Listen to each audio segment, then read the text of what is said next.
পৰহিৰ পৰা মাননীয় মুখ্যমন্ত্ৰীয়ে নিযুত মইনা আঁচনিখন শুভাৰম্ভ কৰিব। নিৰ্বাচনৰ সময়তে মুখ্যমন্ত্ৰীয়ে প্ৰতিশ্ৰুতি দিছিল যে মেট্ৰিক পাছ কৰি হায়াৰ ছেকেণ্ডেৰীত এডমিশ্যন লোৱা সকলো ছোৱালীয়ে অবিবাহিত ছোৱালী, বিবাহিত নহয়, সকলো অবিবাহিত ছোৱালীয়ে মাহে 1000 টকাকৈ 10 মাহৰ কাৰণে 10,000 টকা তেওঁলোকে শিক্ষা অনুদান হিচাপে লাভ কৰিব।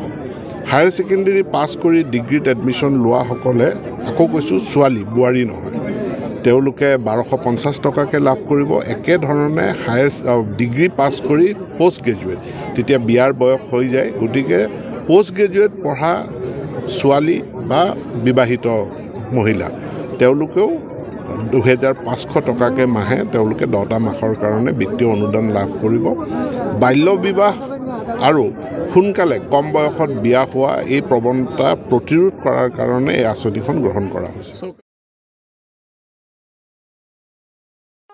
ৰব, আপুনি যে এটা অপৰাধ কৰিবলৈ গৈ আছে, আপুনি জানেনে? এই নাবালিকা গৰাকীক এতিয়াই বিয়াত বহোৱাটো যে এটা অপৰাধ, আপুনি জানেনে?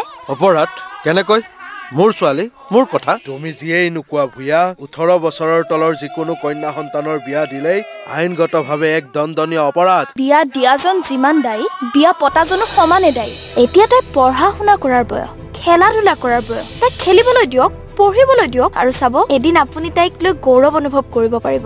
এতিয়াই তাইক সংসাৰৰ বোজা দি তাইৰ ভৱিষ্যত জীৱনটো অন্ধকাৰ কৰাৰ অধিকাৰ তোমাৰ জানো আছে? মোৰ ভুল হৈ গ'ল মাজনী, মোক ক্ষমা কৰিবা। শিক্ষা ল'ৰা ছোৱালী উভয়ৰে প্ৰাপ্য আৰু অধিকাৰ। আপোনাৰ কন্যা সন্তানক তাইৰ এই প্ৰাপ্যৰ পৰা বঞ্চিত নকৰাব। বাল্য বিবাহ ভাৰতীয় আইনৰ দ্বাৰা বিহিত এক দণ্ডনীয় অপৰাধ। এনে অপৰাধ কৰি আপোনাৰ কন্যা সন্তানৰ ভৱিষ্যত অন্ধকাৰৰ মাজলৈ ঠেলি নিদিব।